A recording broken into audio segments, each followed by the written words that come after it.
Harry's Wife, part 102.7, Cheap Reality Stars. Hello, I'm H.G. Tudor, continuing to utilise various examples, and of course the most prominent one of all, Harry's Wife, to help you understand why she does as she does, and of course, various aspects and facets of narcissism in action. Certain narcissists need particular pillars of status. They might rely on this in terms of having a title, for instance a royal one, or a business title. It might be that they have a particular title in the hierarchy of the organisation within which they function and operate. Principal, head teacher, dean, professor. It might be head of a department, head of light entertainment. The title is important to the narcissist because, one, they can triangulate people with that title for the purpose of drawing fuel from them and asserting control over them. You have to do what I tell you. I'm your boss. I'm head of light entertainment. It can also be done, of course, externally. Yes, I happen to be the new dean of the College of Knowledge, Barrow in Furness. And people may, perhaps not, be suitably impressed by that, giving a particular reaction to it. The narcissist will invariably deem themselves to be far more important than they actually are, particularly those of lesser and mid-range variety. Harry's Wife, for instance, sees herself as this colossus that is a humanitarian, that is an accomplished broadcaster and actress, somebody who has her finger on the moment, somebody that is involved in ensuring that the world becomes a better place. She sees herself as somebody equipped to make changes in the world, whilst, of course, securing multiple benefits for herself. She sees herself as a potential politician, believing her own publications and press that she has what it takes. She is, of course, merely a legend in her own lunchtime, lacking the abilities to be any of those things. But of course, in a way that in some would almost seem admirable, it continues to drive her forward and does enable her to secure money, secure fame, although it is of course dwindling, because people realise there's no actual substance behind it. Of course, you'll be familiar with the phrase, fake it till you make it, and this is entirely apt with regard to her. The problem is that a combination of her behaviours and overexposure have caused so many people to actually see through her that they now realise that she is no humanitarian, no politician, no author, no broadcaster, no kind empathic individual. And the small number of people that continue to believe that are either essentially in her employ and only believe it as a consequence of the fact that getting paid, or that small group of deluded individuals who are the sugar lumps. But with everybody else, they see through her, and this is causing her a significant problem. She has to be seen by the world as the thing that she sees herself as. And anybody that contradicts that, anybody that suggests that she is not, is threatening her sense of control and damaging that particular facade of supposed brilliance.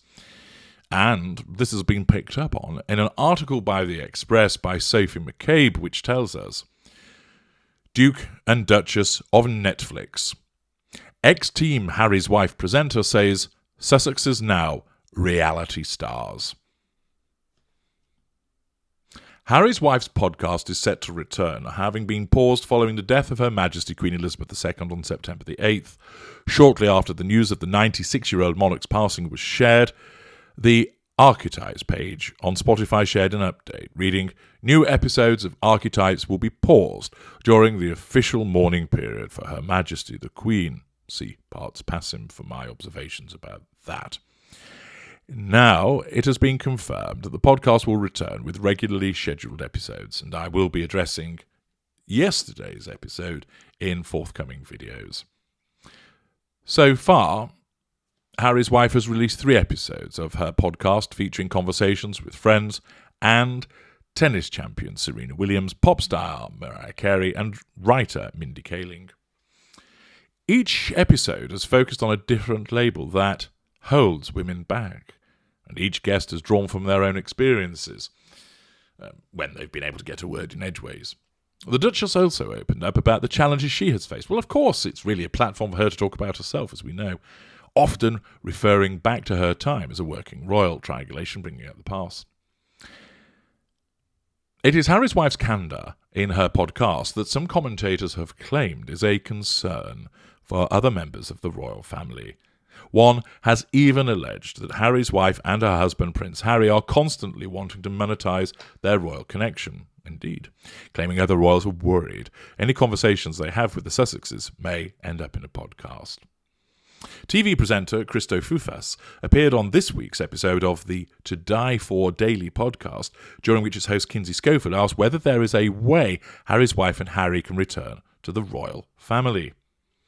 Mr. Fufas responded, "I think it's a question of trust. It's been reported that Prince William refused to meet them because of a worry, and I think it's a valid worry, that any conversations they may have during their time together will end up in a podcast or in Harry's latest memoir.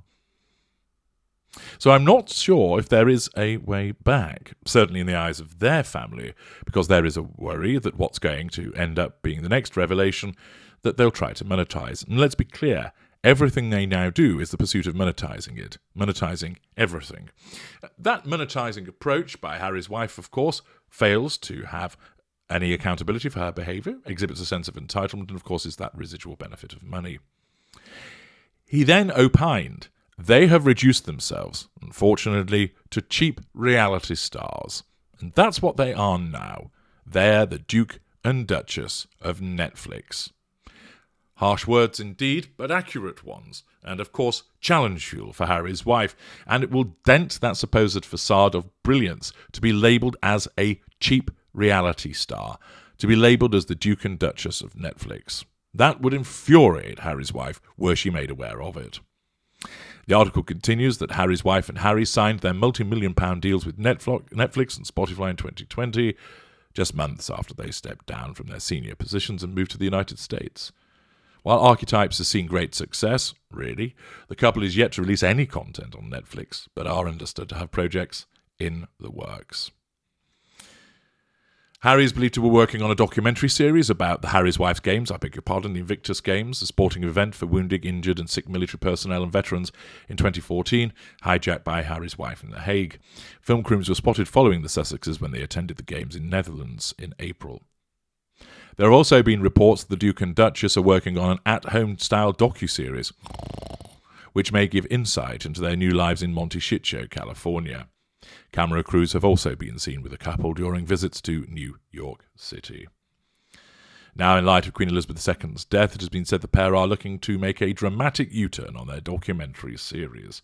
A source claimed in an interview with Page Six that they want to make edits to downplay much of what they have said about King Charles III, Camilla, Queen Consort, and the Prince and Princess of Wales. See parts pass him for more analysis about that. Another source alleged that the series is not being released until next year, adding, I wonder if the show could even be dead in the water at this point. Do Harry and Harry's wife just want to shelve this thing? Then there's more comment about Harry's book, which we've seen before. But the point is this, in labelling them as cheap reality stars, that is a blow to her facade. It is challenge fuel, but it is an accurate summation of where they are.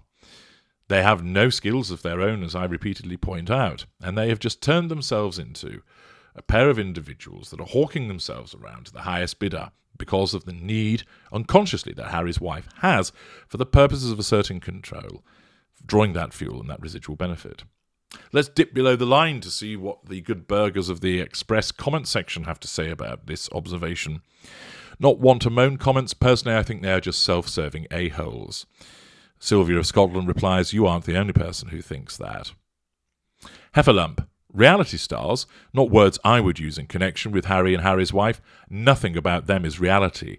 Harry's wife's rictus smile, Harry tight-lipped and frowning, hand-holding in public. Nothing about the tantrums, rows, and Harry bears the scars from face-scratching. These two need to back off, stop their attacks on the royals, live the private life they said they wanted.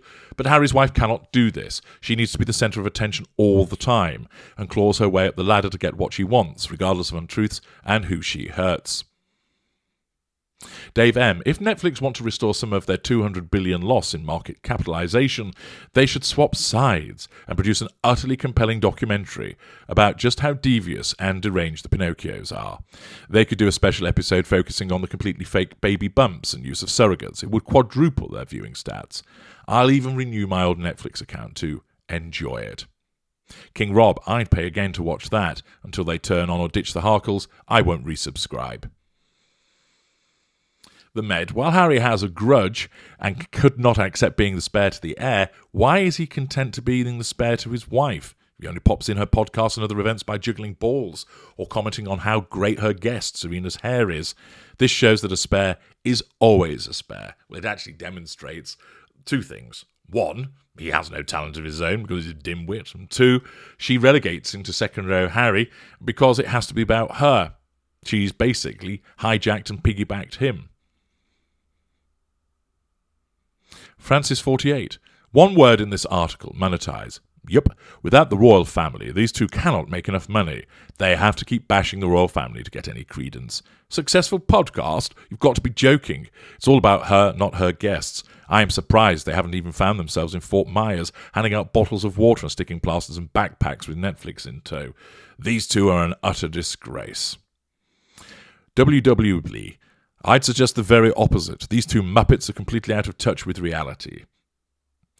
Abby Mum, this article has the most ridiculous headline, since the word reality can never be used about these two. Their mixture of lies and half-truths is about as far as from reality as you could possibly be.